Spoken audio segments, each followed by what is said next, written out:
Good evening and welcome to Real Adult Wisdom, Live in Confidence. I'm your host, Becky Schaefer, and today's conversation is one that will stay with you long after it ends.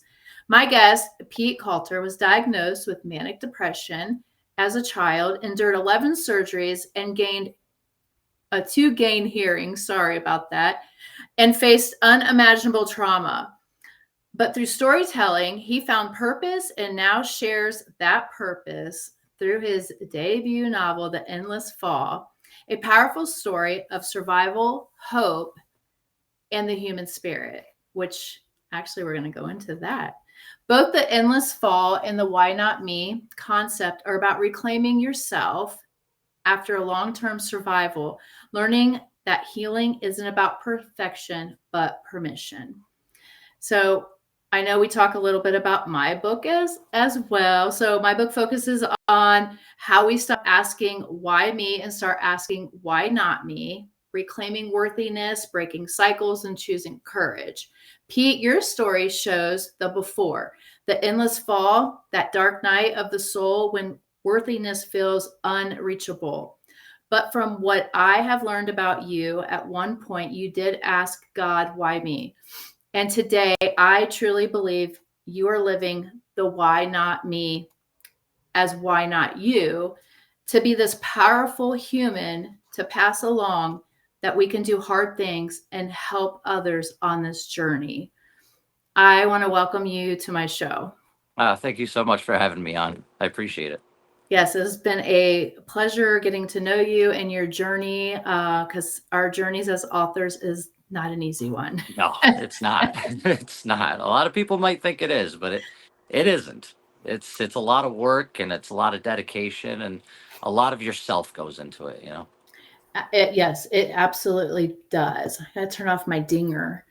Um, so I apologize for that if everyone heard the dinging, but I am just, we are raw right here, right now. Yeah. So when I read The Endless Fall, I saw so much of what I explore in the Why Not Me concept, that space between survival and healing.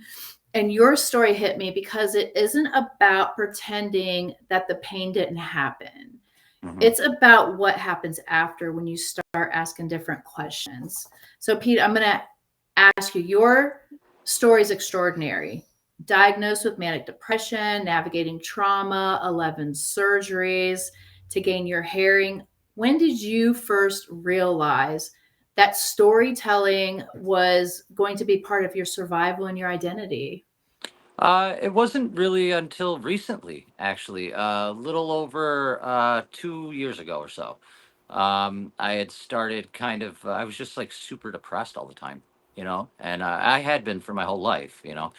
But I was getting closer to not really just wanting to be around anyone, even my kids, who I love tremendously. I was starting to feel like maybe if I wasn't in their life, they'd have a better time. And so through all that and the depression, I finally, you know, called out to God and on a balcony one night. And he came to me, Jesus came to me, and he gave me a purpose. From that moment on, I've had this story stuck in my head. So I started writing it immediately on that vacation, all the way back from the vacation, and was able to get it done in about 6, 7 months. Um, and I ended up putting a lot of myself into that book, you know. So it helped me to kind of go through those sort of things, but it also hurt to kind of go back there. Um, so I think that that was probably the moment. Okay, I have to say that gave me chills because I actually started my book, The Why Not Me concept, on a balcony as well. Oh wow. Isn't Yes, that amazing? like you Yes. said balcony, I'm like, oh my gosh. Yeah. Yeah. A lot of things happen on balconies, I guess. A lot of life It's changing events. Yeah. because you can see, the world, I think. Yeah, And I it's think it gave me a perspective, a different one, you know. But yeah, at the time when I was there, I just wanted to jump. You know, I couldn't get it out of my head. uh, You know, I think I had what I would say, you know, probably demons on me or something. My whole entire life was depressing. You know, I was always depressed. I was always upset. I tried killing myself a lot. Actually, my parents didn't understand why their 11-year-old was trying to commit suicide. It just was unfathomable to them. So I've been in mental institutions and stuff like that. So, it was hard. And I really just hated myself. And I really don't even understand why, to be honest with you. I try to help people as much as I can, but back then I'm sure I probably wasn't the nicest of people. I was always upset. So you look at yourself sometimes and you say, was I really, a nice person, or was I not a nice person? And sometimes that bothers people, but I've decided that if I was, that's not who I am anymore. And I was given some kind of purpose. Absolutely. And why not you be the one to share that purpose with Right. others? Yeah. Because your stories are different. Mine's more of a self-help. I share my personal journey, and you are actually sharing somewhat some of your journey through your character. Yes. I'm going to allow you to expand a little bit on Ivy and that moment that you really, really felt seen as a storyteller with Ivy. Ivy was kind of constructed based upon my experiences as well as my daughter. Uh, I love my daughter very much, right? And she is the reason I wrote the book. When it comes down to it, I wanted to write a story that if I had died, if I had taken my own life, or if I had, not been here or something, that she could look back at it, read it, and try to understand one, where I was and where I had eventually gotten to, and just to understand that faith isn't easy. It's a hard road, uh, especially when you're depressed. It's a hard road to try to differentiate whether or not you're important, and whether or not you have a purpose, and what that purpose is, because none of us really know what our purpose is until we decide to find it. So I put a lot of different experiences that are in the book, especially her nightmares of her own suicide. I've suffered from that for so many years. Just having nightmares of seeing myself kill myself and getting used to that. Mm. And it kind of desensitized me to the act of it. So I really just wanted to help somebody. And mostly that person was my daughter, I think. Oh, well, I love how your work draws deeply from your lived experience, because that definitely, like, what that does is it allows that emotional process, for you, like when you're writing about trauma, and so when you're writing about this trauma, do you feel like a release? Do you feel like this has also helped you heal to that next level to find that purpose? Yeah, sometimes. There's other times where when I was writing it, I got really upset, because it brought up certain things in the past, and um, just reminded me of how upset I was, and going back there is a difficult thing for any author, I'm Mhm. sure, or anyone that's trying to tell their story. It's difficult. Um, and, there's got to be a lot of care taken to that, you know. In my personal opinion, I don't think that I could have wrote anything that I wasn't going through at some point. I didn't want to write about things I didn't know. So I Right. wanted to keep it extremely realistic. And so, yeah, it was hard. And it was also a relief, too. Once I got it done Mhm. and, I looked back through it and my daughter read it, um, it did what it was supposed to do, I think. It helped her. It gave her a somewhat understanding of what I felt like when I was younger through the character of Ivy, but it also gave her some hope, and the understanding that things are not easy, but if you work at them and you try every day, you eventually will get from the point where you were when you first started. And I think that's what's the main point. It's super important to me to try to help people in that way. Oh, absolutely.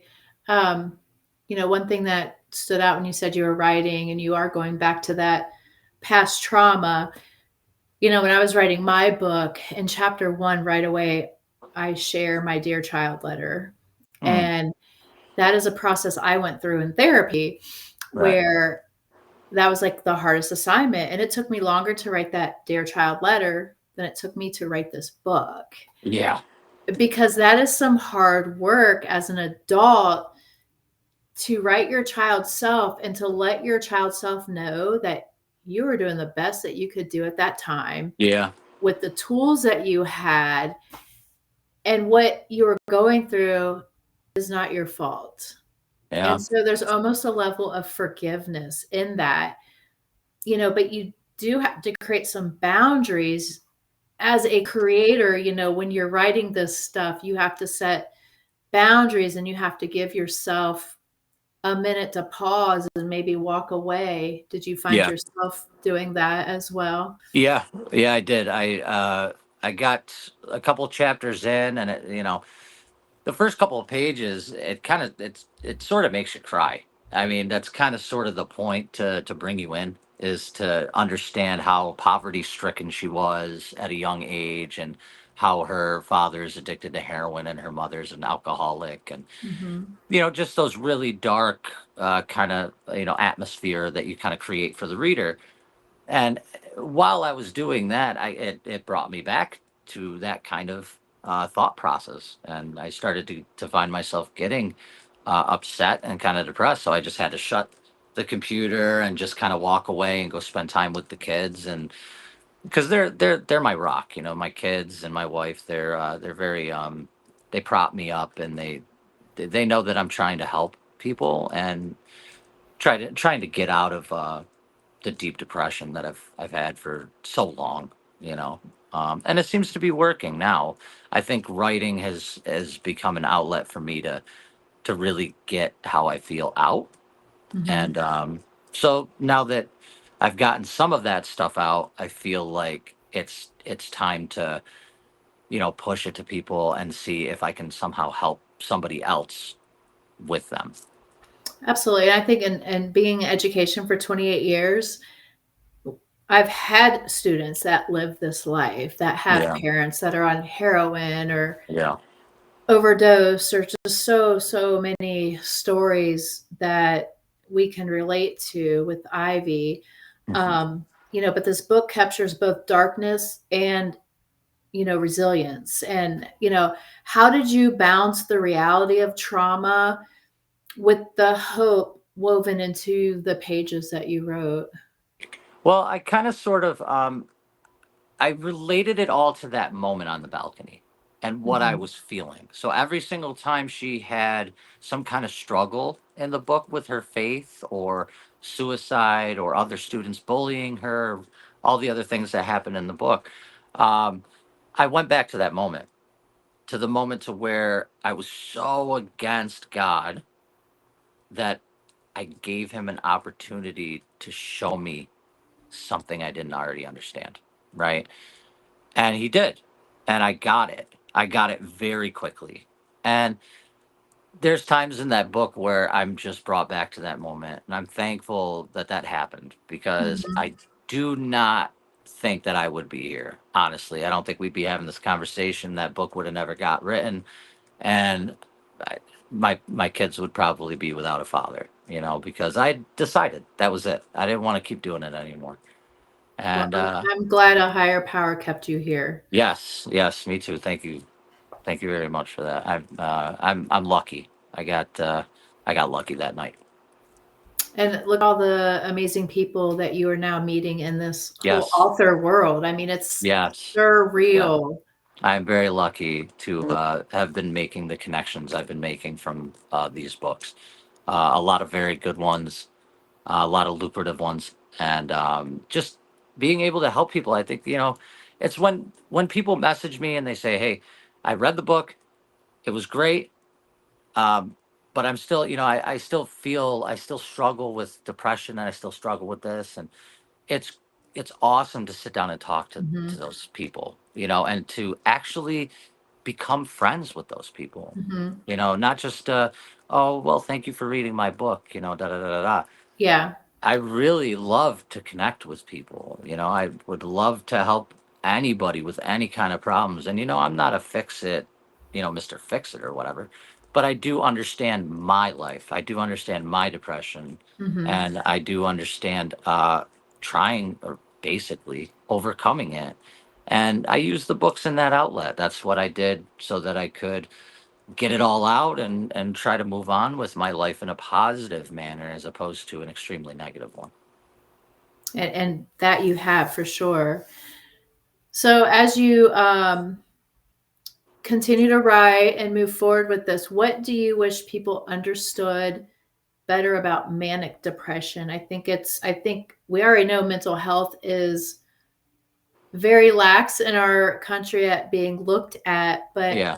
when people hear manic depression, um, what do you wish that they would understand better about it and its impact on, identity and relationships? I think first and foremost, I would want them to understand that it's not their fault that Mhm. somebody else is going through that. Okay, because it is literally a chemical imbalance in the brain. It has nothing to do with you. It has nothing to do with this or that. It's just the person, right? And number two, I think time, right? You can't just make somebody be fluffy. You can't Right. say, "Oh, you're upset, snap out of it," right? Especially with manic depression, because manic depression hits so heavy and so relentless that it does not care who you are. It doesn't, and it never cared for me either. It just kept telling me how worthless I was, you know, and that kind of deep seated depression turned into a deep seated anger and then a hate for myself, And I think I would tell people that it's patience, it's time, it's trust, you know, and those things are not easily accomplished. You have to put effort into it, and if you really care about that person, it's more than listening, because there's people that say, oh, I can listen to you, I'll listen to you, right? But there's a difference between listening to somebody and hearing somebody, right? I can listen to music all day, but if I don't hear the message, I don't get it, you know? So it takes a lot of time and patience. And I would just tell them it's not you. You're not the reason they feel that way. But every little tiny thing you do to help them understand that they have some kind of purpose, it's more than their depression, is a step in the right direction. You're helping them. And, Absolutely. don't do it for yourself. Yeah, Empathize, understand how to empathize with people. And it probably be absolutely. the best gift you've ever given yourself is to learn empathy. 100%. Actually, just did a talk on empathy on Friday. It's important. It's Oh, super important. it's You really can't care about people without empathy. It's fake. It's fake caring. If I say I cared about you, but I had no empathy to what you were trying to do with your life or what happened in your life, then I really don't care about you as a right. person. I care about what you're going through, but that those things pass with time. In this world, we're filled up with everything to derail us from what's really important, right? And mental health is super important. Mhm. And now it's like they just want to throw medicine at everybody, and that you barely have any appointments anymore to see people because people are Mhm. just too busy, or health insurance, nobody has it, or it's crazy now with mental health. It's just fallen under the rug, and it's people sweep it right under there and don't care about it anymore. You wonder why all these people are having problems Right. because they're not being taken care of. They're not being heard. You know, Which and is why we need to continue to take advantage of any platform we have that's right. Yeah, to keep yeah, sharing this, yeah, and your rock bottom moments definitely became a foundation for you to be the creator that you are today. And matter of yeah. fact, myself as well. And Yes, meeting as many people now in this author room, it's amazing, the stories that we learn and yeah, what led people to be the creator and writer that they are today.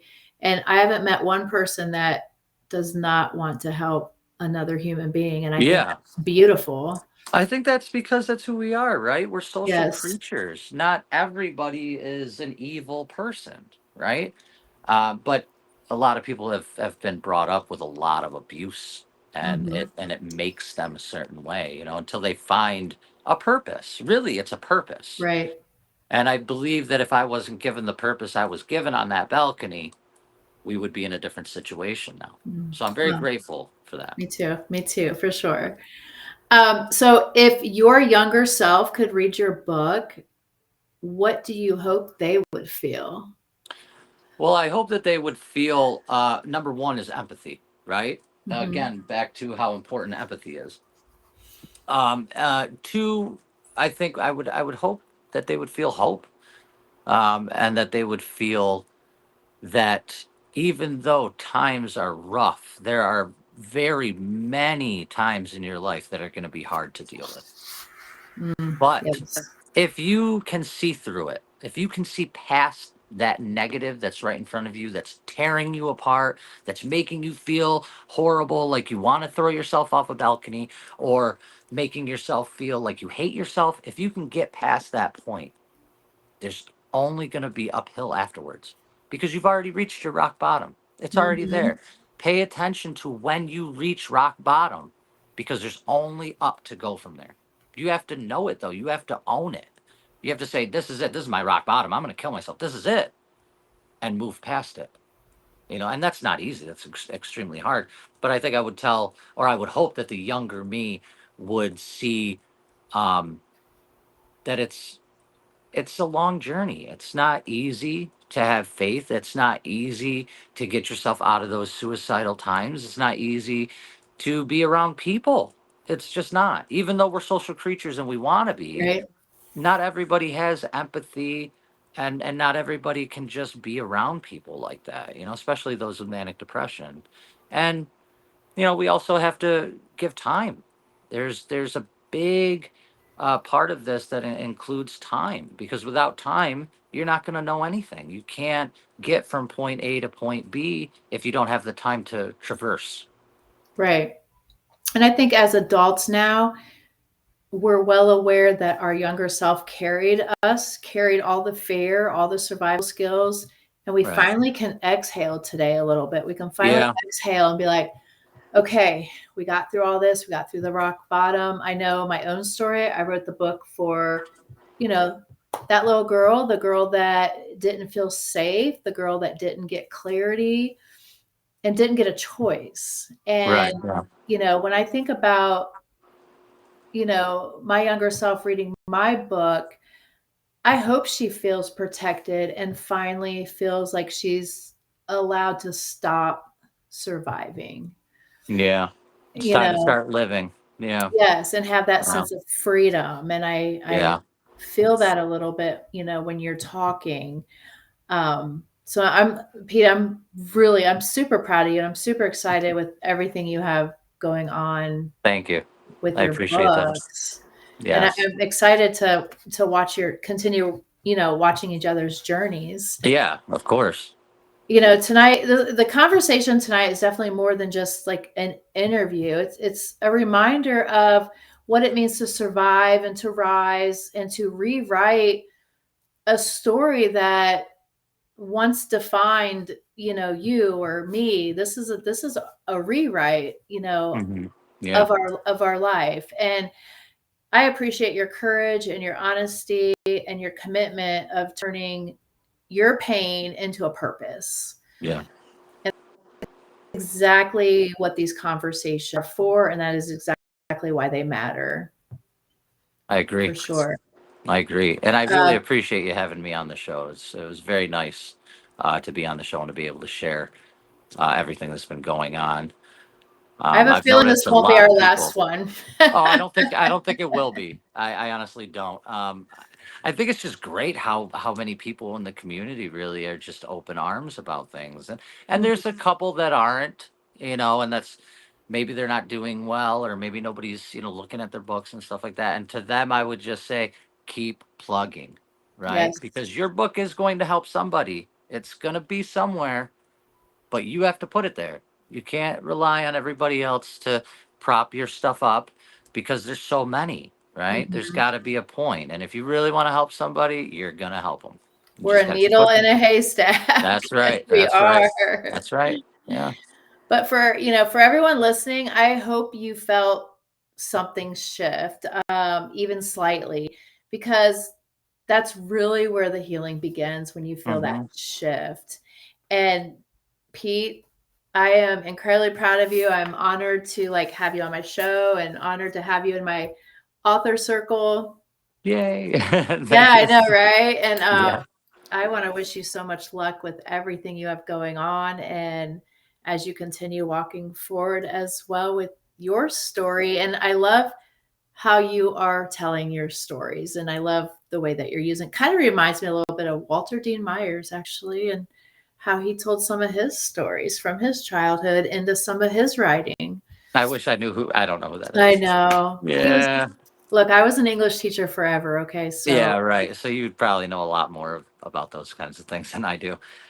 I don't know who he is, but I just, I just want to help people, and that's really what the whole point is, really. and So you're if I doing can, it every yeah, I time think you're on so. a podcast, every time you're talking, every time you're at Barnes and Noble doing a book signing, you are. So, Yeah, I I think want to so. thank you so much for being on Real Adult Wisdom. And I look forward to having you back and Yeah, of course. I would love to come back. talking about other books as we move Yes, yes, forward. I do. I do have other ones, and I've got another one coming out in February. So yeah, I would love to come back.